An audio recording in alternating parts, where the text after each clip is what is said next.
1. Hello, my lovelies. I hope you've all been well and that your holidays were filled with much laughter and cheer, and if not, then I hope to bring a smile to your face with the conclusion of SJ's harrowing tale. For some context, this story takes place several months after the events of the cafe, and SJ had been in and out of court seeking justice for the harassment, coercion, and destruction of property he had endured at the hands of AJ. Through all of this drama, SJ had met the girl of his dreams, who he tells me quite soon, hopefully, will become his fiancée, Pixie Stick. The eldest daughter of SJ's family lawyer, Pixie was a medium-height, slenderly built girl who was as cute as she was devious. Probably the only person I know with naturally white hair who's not in the geriatrics club. She was SJ's solid ground through the emotional roller coaster that was AJ's constant harassment, including but not limited to text spam, email spam, letter spam, stalking, and the creme de la creme, sending threatening letters to Spooky, and everyone's favorite asshole, myself. Pixie was an angel when SJ needed her most, Spooky and I doing our best to help, but our own lives making it difficult. The final interaction we had with AJ was during the county festival our little town holds every May, and SJ, Pixie, Spooky and I had decided this was a much-needed distraction from everything that had been going on. There we were, Spooky clutching a giant novelty bear she'd practically throttled the hapless game counter man over after she'd caught him scamming her, me happily noshing away at a huge turkey leg, and Pixie and SJ holding hands and giggling at each other, which Spooky and I playfully chastised them for. Jesus, SJ, if you go any redder, you'll put the Kool-Aid man out of work. What was that crap from Little Mermaid singing about? Kissing girls? Kiss the girl. Then I say in a horrible Jamaican accent, kiss the girl. Yeah, okay, so when are you two gonna finally stop making googly eyes at each other and make it happen, Well, that's cold-blooded, man. Amidst our friendly japes and jibes, we failed to notice the lumbering colossus that was approaching us. And too late, my beardy senses tingled. When I heard SJ cry out and Pixie yelp in surprise, Spooky and I turned to see AJ, pudgy hand clamped around SJ's wrist, trying to drag him away, all the while sputtering at him. So this is my replacement, huh? Newer, sleeker model? Now that you've used me up, it's on to the next cunt with all tits and no brains, right? SJ was trying with some difficulty to pry the walking sarlacc pit off of him, while Spooky, Pixie and I jumped in to help. After much struggle, we managed to free SJ and formed a protective semicircle around him. Me taking point, as I'm quite a bit larger than the rest of the gang. SJ had dark red welts on his wrists that were already beginning to bruise, and my feelings on the matter could best be described as blinding rage. I've never hit a woman. I never will hit a woman. But god damn it was tempting in that moment. However, the clearer side of my brain knew that it wouldn't be doing SJ any favors. Spooky, on the other hand, if you touch him again, I will rip your lungs out of your ass and make you bounce home on them. Haven't you done enough to him, you crazy bitch? Now you've just assaulted him in public with witnesses at the ass. None of you fucking understand. I love him. He's mine. SJ gripped my shoulder tightly, and I decided to make a battlefield decision. Scanning the gathering crowd, I noticed a security team lingering on the outskirts, warily looking in our direction, wondering if they should get involved. I made the decision for them, and began frantically waving them down. They quickly made their way over, and after brief summaries from the four of us, AJ was led away in handcuffs to, I guess, fair jail, until proper authorities arrived. SJ was sitting on a nearby bench answering questions, as were the rest of us separately, until finally the police asked SJ the magic words. Do you want to press charges? SJ practically screamed yes, so much yes, that the word was more worn out than a neckbeard's favorite wanking sock. But Irish guru, I hear you ask? Why wouldn't she be able to get away with this, like the car? Well, you see, listeners, ever since her daddy helped get her off the hook, people in our little town began to talk, and talk, and talk, and talk. It got so bad that at one point he left the country for a while to escape. Needless to say, the assault charges stuck, and SJ was at long last finally free of AJ's Beardageddon. 2. A day may come where I will not write these stories, when the decency of the common folk prevail, and those with beardy necks think before they speak. But it is not this day. Yes, dear readers, I have returned with yet another story about a neckbeard after my fair lady, who doesn't seem to realize that my fair lady could probably immobilize a Kodiak bear with a stern look. This particular story has been building up for a year and a half now at Spooky's workplace. While she has been trying to find a career in graphic design, Spooky has been working at our local McDonald's and recently got promoted to morning shift manager. This works wonderfully for both of us, as our schedules are practically the same, so our evenings are spent complaining about our days. Most of Spooky's stories centered on a fellow co-worker whom I shall call MacBeard. It seemed to irk Spooky more than any other person there. Flash forward to recently. Spooky and I are cuddled on the couch watching Markiplier's playthrough of Red Dead Redemption 2, talking about our days. Seriously, the people on my shift have the collective IQ of a Goomba. You want to hear what MacBeard did? I have a feeling I'm going to whether I want to or so this stupid beanstalk decided it'd be a wise-o idea to stop taking orders for a few minutes to, quote, "let you poor girls catch up." And guess what happened? The line backed the fuck up. And even worse, he was hitting on everyone who came through. Everyone. Guys, girls, old people, young people. It was so freaking creepy. Damn. Sounds like he's a lonely bastard. Ugh, I just hate this guy. Seriously, every day he works is all comments on mine and Allie's asses. And we'd look better in tighter shirts. Christ alive, you're a manager, just tear him a new one. I have. But the thick fucker doesn't get it, no matter how much I yell at him. Are we talking American thick or Europe thick? I will kill you. After some minor pummeling from Spooky, I decided to visit her at work the next morning, as it was my day off and thought this would be an excellent opportunity to observe a neckbeard in the wild. The morning comes. Spooky leaves for work and I follow behind her. This is around 7 a.m. when her shift starts. I ambushed her with a hug and a kiss at the door and we parted ways. Her towards the back and myself to the order kiosk, casting a glance behind the counter for MacBeard. Behind the counter at the one non-automated till was a tall, gangly man with a thick mustache and long goatee, sallow eyes that had more bags than a local shop, and a smile that was more gum than tooth. My eyes flitted to his name tag, and sure enough, MacBeard was proudly emblazoned across the plastic plate. I decided an interaction with him couldn't be passed on, so I opted to place my order with him as opposed to using the order kiosks. His voice made me cringe so hard, I thought my spine would snap. You know the voice people use for a flamboyantly gay man? That, but dripping with sleaze. Well, aren't you looking handsome today, mister? What can I get for you? Oh my god, I've hit the jackpot. It took every fiber of my being to not burst out laughing as I ordered a black coffee and bagel, and proceeded to sit as close to the kitchen as I could manage to watch. 20 minutes later, I wasn't disappointed. Spooky! How many times have I told you to not wear those pants? Your ass looks totally flat. We've gone over this, MacBeard. You don't talk to me like that. Keep it up, and I'll go to Bruce. MacBeard made a pouty face. Oh, come on. Why are you so mean to me? I'm just being friendly. No, friendly is saying hi or asking how my day is.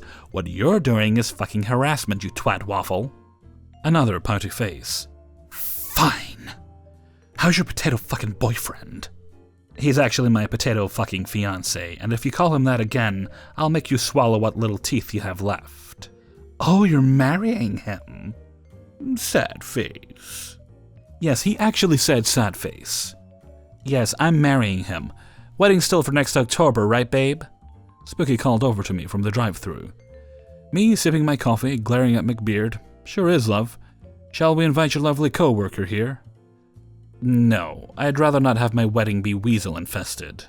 MacBeard was glaring at me, and I raised my cup to him. And that's Mr. Potato Fucker to you, sir. 3. One day I decided to take my grandmother out for coffee at the local Barnes & Noble. She's a total sweetheart and always finds the best in people. So we order our coffee and take a seat at a small table as our drinks are being made. Grandma proceeds to ask me what my plans for the weekend, and I answer with how I'm going to probably just stay home and read some comics. That's when I hear a sort of snort laugh coming from the table across from us. I look over to find a 200-pound acne-riddled man dripping of sweat, peering over a stack of New 52 Superman hardbacks intensely staring at us. I turn back and continue the conversation with my grandma. A minute later, the barista calls our names for the order, and Grandma quickly hops up to grab the drinks before I can. As Grandma leaves, I can now feel Noblebeard intensely staring at me. He loudly clears his throat. Excuse me, but girls don't actually read comics, he proclaims. I ignore him, pulling out my phone in the hopes he'll leave me alone when he sees I'm not playing along. About a minute later of this creep staring at me, Grandma returns with the coffees. And as I reach for mine, that's when it happens. Oh my god, you have Green Lantern tattoos, Noblebeard loudly exclaims. Note, I have a couple of nerdy tattoos on my arms, but you can't always tell what they are. I feel my face go white, and I quickly start sipping my coffee, just trying to focus on anything but him. Grandma is confused and whispers, "You're being rude. Why don't you just answer him?" But before I can answer her, Noblebeard lumbers over, carrying his stack of books, pulls up a chair, and plops his sweaty butt down with us. He then proceeds to introduce himself. I'm Noblebeard, and I'm sorry for what I said to you earlier. It's just most pretty females don't read comics. They just look at the pictures. Do you like Superman? Before I can even answer, he starts telling me all about how much he loves Supes, and how they are so similar. But his favorite character is Martha Kent. Please keep in mind, my poor grandmother is just sitting there in confused silence. Martha is the best part, though. She has no trouble putting Clark in his place when he needs a tough lesson. Warning here, what follows is one of the most painful things I've ever endured. Noblebeard then decided he's going to act out his favorite scene from a Superman comic. He gets up and loudly starts talking in a terrible female voice. "Clark Joseph Kent, did you eat your peas?" Oh ma, I hate peas. Noblebeard then grabs his own ear and tugs on it. "Young man, you eat your peas." Ow, ow, ow, okay, ma, I'll eat them. The entire cafe is now staring at this lunatic. Noblebeard takes a breath and then, no joke, takes a bow. At this point, I've had it. I look over to my grandma, who looks like she's about to die of second-hand embarrassment. I grab the coffees and stood up. Grandma does the same. And without a word, we push past Noblebeard and start speed-walking for the exit. Noblebeard tries to follow along, but he's too slow. As we reach the exit, I hear him yell, Wait, I didn't get your name or number. My grandma and I get into her car and quickly drive away. We never talked about what happened, and I haven't been back to that Barnes & Noble since. 4. Let me start by introducing the cast of characters. L, a cool friend of mine I met online several years ago and our dungeon master. J, L's fiancé and a very, very patient dude. Me, I'm 23 and a complete noob with tabletop gaming. A gigantic nerd and weeb and beard bait. C, my best friend and fellow nerd and weeb. C will feature in this tale later on. A, or Spiderbeard, our beard of this saga. From what I know about him, he enjoys LARPing, has a nasally voice, and is a horrifically loud-mouthed breather who snorts almost every time he breathes in. I met my friend L several years ago through social media, when we were both active members in the Supernatural fandom. He left about 2 or 3 years ago, and I kind of lost touch with him for a while. I stuck it out until 2018 and finally had enough. I ended up returning to my roots as a weeb, and asked if anyone had any anime and manga recommendations to start me off. I get messaged from L, and we ended up chatting for a while about a couple that we both liked, and he recommended a few to me to check out, and would occasionally message him when I found one I liked and thanked him for suggesting it. We kept talking, and eventually, I found out that Elle enjoys playing D&D. I'd been on the internet for a long time, and I'd heard talk of a tabletop game here and there, and it always kind of sounded interesting. But I never had anyone to play with, and I didn't feel comfortable joining a random group online somewhere. Elle was in the middle of a campaign, so I didn't ask if he'd want to start playing with me, but I did ask him how to play, and what the whole thing was about. He explained, and I fell in love with the idea of playing someday. In the meantime, I happened across Critical Role thanks to a couple of voice actors I liked talking about it. And that only made me want to play that much worse. Eventually, I ended up messaging Elle about maybe doing a one-shot sometime so I could see how things were done firsthand. Much to my surprise, Elle said that his campaign had fallen through, and if I was up for it, he would be up for starting a brand new campaign with me. The one catch, though, it would be based off of the plot of a book he was in the process of writing. I'd heard a bit about this book, and I was very interested in it anyways, so that was just a bonus. I agreed immediately, and he added me on Discord. I was then introduced to Elle's fiancé, Jay, and the three of us got along really, really well. Several months later, they got a couple more of their friends to play, and the campaign began, for 3 sessions. One person had to leave due to a schedule conflict, and the other was kicked out for being a total jackass. We then went on hiatus for a while. Sometime around late August and early September, Elle messages me and says that he found someone else to play with us, a co-worker by the name of A. Excited by the idea of getting to play again, I agreed for us to meet the following weekend so we could play another session. I show up a bit early so Jay can help me level up my character, and me, him, and Elle talk for a bit while we wait for A to show up. We wait, and wait, and wait, and wait. Finally, he shows up almost an hour late, and can't figure out how to connect to our voice channel. None of us use our webcams.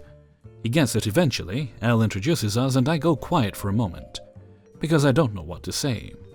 So in the silence, A starts a new conversation. So, Elle, did I tell you about the porno I watched recently?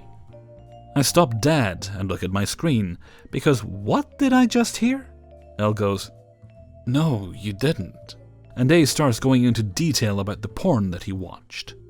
And then he says something to the effect of, "Nothing beats the nerdy pornos I've seen, though. The plots are ridiculous." And Elle goes, "Oh yeah?" And A says, "Yeah, and the Pokemon one. Pikachu gets it in the ass by Ash. But the makeup effects are horrible. It's got really good puns in it, though. And Misty has great tits." I'm deeply uncomfortable by this, because 1, I don't enjoy hearing about strangers and what they get off to, and 2, this man has known me a grand total of 3 minutes, and this is how you make your first impression. A discussion about Pikachu getting his ham slammed by Ash. Really? So then the conversation turns to a Scooby-Doo porno, and by this point, I am done. You've already sullied one of my favorite cartoons for me, you're not ruining Scoob while you're at it. Spoiler alert, it happened anyways. Poor Scoob. I start messaging my friend C, and I'm giving her a rundown of what's happening right now, because I can't believe it. This isn't the first time I've had a beard make me uncomfortable right off the bat, because they don't get it through their heads that strangers don't always like having talk of or actual dicks in their faces. But that's a story for a different day. And she needs to know. A remarks that someone is typing furiously and tries to make a joke that someone is hacking into something. And I say nothing. Elle goes, "Yeah, that's Jean, she always types like that." And A goes, "What's the hurry?" And I reply, "Oh, I just remembered something that I wanted to make a quick note of." And I tell C that I'll talk to her later about what's going on. Much to my dismay, the conversation goes back to Scooby porn. And then A says he'll be right back. I'm sitting there, finally feeling like I can breathe for a moment, when he comes back singing the Scooby-Doo theme song. That was just rubbing salt in the wound he just created for me. I was pissed. How dare he do that to my favorite childhood cartoon? plant these images in my head that I would never be able to shake, and then turn around and sing the theme after pissing on its grave. So then he starts on about how he saw this really sexy fan art of Bowsette, and how good her tits were in the picture. Elle asks about it, and he says, "Hang on, I'll find it." So he starts looking, and then remarks, "I have a lot of Bowsette fan art saved on here." And I'm getting mad. I didn't come here for this shit. I just want to hang out with my friends and kick some mimic ass. So he sends a fan art, and then he sends another one. Both of them are extremely sexual, and he literally says, "I'll have these for the artistic value." Yeah, no dude, you're here for anime titties, just admit it and go, for the love of God. I had a headache, and I asked if they were ready to get started. Elle asks A if he's ready, and he says, "Oh, actually, I haven't created my character." I'm sorry, what? Are you kidding me? So Jay comes into the conversation and says, "I'll help you create it really quick." So they get started. I'm left alone on the main voice channel with Elle, and I say, "Hey man, if you don't need me for anything, I'm gonna take off, I'm not feeling great." So Elle tells me they shouldn't, and I tell him to tell Jay I said goodnight, and I log off. I couldn't help but hope that maybe it was just a bad first impression, and that as time went on, things would get better. They didn't. Things only got worse from there. But that's an installment for another day. 5. So the people involved are me, going by Dory for this story. I'm into comics, DC and Marvel. I like Star Wars, sci-fi and anime. Beard bait. I'm also bisexual, and I promise this will be important. My friend's mainly one I'm calling Ghost. She'd get why. They're all into similar things as me, but don't give off that vibe, so they're not bait. They're also a hell of a lot more forward and are willing to tell someone to screw off than I am. And Loungebeard, the guy that this all deals with. So background. This is important to the whole thing. I grew up about 40 minutes outside of NYC, and most people that live in my town worked in the city. One of my friend's fathers worked in the city, more importantly the first tower for the Twin Towers. We were 6 years old at the time, and just started first grade in 2001. You can see where this is going. On 9/11, teachers were trying to not let us know what happened, and were trying to keep us all distracted, but you could tell something was off. My friend ends up getting taken out of class, and we're all sent home early. I didn't know what happened till later that night when it was explained to me. For weeks after, even from the distance we were at, you could just smell this odd odor from living downwind from the city. The entire time my friend has not found his father. He never does. No body, nothing, but he did pass away. It bothered me a lot, because I did not understand what had happened, and I still remember how odd everything felt after this. The worst bit, my friend never talked again. It's been 17 years and I have still not heard him talk. So flash forward 17 years later. I have transferred into college and am living in the dorm. It's 2 a.m. and my third week living in the school, and I cannot sleep. I suffer from insomnia. I go downstairs into the TV room and decide to pop on the TV. Nothing good is on, but it's better than sitting upstairs with my new roommate who I already hated. I'm down there for about half an hour before someone taps me on the shoulder, making me jump out of my skin and yell. It started easily. It's Loungebeard. Loungebeard is a shorter man, around 5'3", maybe a little taller. He's rather overweight. He in fact had a neckbeard, but over the year managed to grow it out. Had some body odor, but nothing too excessive. You just had to lean a little away. He also wore stained shirts, and seemed to only have 12 shirts at most. "Sorry, I didn't see you there," he told me, plopping himself right next to me. "There's 4 other couches and 3 chairs, plus an ottoman, but sure, sit right next to me. It's fine. Just didn't expect someone to be up this late." He shrugged a bit. "I'm a night owl. Most intellectuals are up at night. Must be why you're up." I later found out from Ghost that this was considered flirting with how he said it. But I'm a bit clueless, and if you drop a hint or flirt, I'm more likely to pick it up, clean it off, and hand it back to you, telling you you dropped it. So, actually, I have insomnia. He blinked a few times, then shrugged. "I suppose so." You know, you could be watching something much better than this, he said, motioning to the TV, which had the Cell saga from Dragon Ball Z currently playing. Well, I'm just looking for something I don't have to pay too much attention to. He ignored me and flipped channels. After a bit, he started asking me about my political views, explaining his and trying to get into deep conversations. I just wanted to watch my anime and try to sleep. He then asked me if I was seeing anyone. I told him no. And when he asked if I was looking for a boyfriend, I told him, not actively. I'm bi though, so boyfriend, girlfriend, doesn't really matter.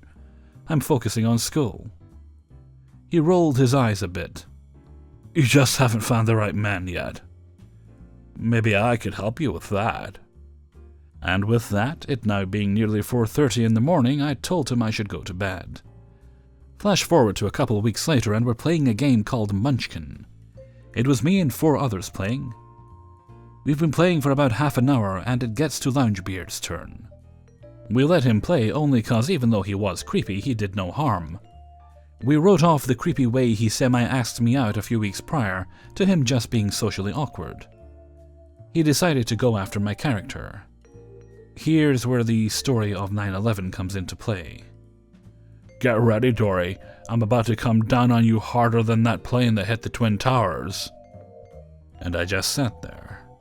My friends just sat there. And I started shaking. I told him to take it back, that it wasn't funny. He told me it was just a joke and I should lighten up and let it go. That it happened so long ago, and there was really no need to get upset. I was done at that point. I got up and left. My friends had to come and calm me down. Several nights later, I'm back in the lounge, and lo and behold, Beardy comes down. Bastard has the nerve to bring up the other night. He tells me I need to stop being a tight ass and let things go. I told him why it bothered me. And he said I needed to relax, cause it's not like it's your dad that died. And there's no body, so maybe the guy just ditched his family. I told him to fuck off. He didn't get why I was so upset, and when I got up he grabbed my arm to keep me there. I ripped it away and hurried to my room. For the rest of the year I couldn't go downstairs alone, because he'd always be there waiting for me. I had to have Ghost with me because he was terrified of her or some of my other friends. When it was a big group of us, he'd come downstairs, sit a couch away from us, and just watch me while typing away on his laptop. I know this one isn't as bad as some, but he wrote off something that Ghost called me for a trigger, and kept asking me out. We just started my second year of college, and although he doesn't live in my dorm, I see him around college, and the dude has been asking me out and trying to talk to me every time he sees me. I had to change my route back to my dorm so the dude wouldn't find out where I am. I'm going to talk to the school about this, but seeing as he hasn't done anything physically, nothing will probably happen. Hey everybody, Hellfreezer here, and thank you very much for listening to Neckbeards in the Wild, number 22. And thank you very much to everybody who allowed me to use their stories in this video. Well, last video I thought we had all the stories of Big Irish Guru and Spooky, and just to clarify, because there seemed to be some confusion in the comics last video, whenever I mention them by name, it's the same people. There were some people who thought there was a whole bunch of girls called Spooky throughout the various Neckbeard stories, but I had to explain, no, it's the same person. And the same couple in all the stories. Although I must say, story number 5 there was rather frustrating.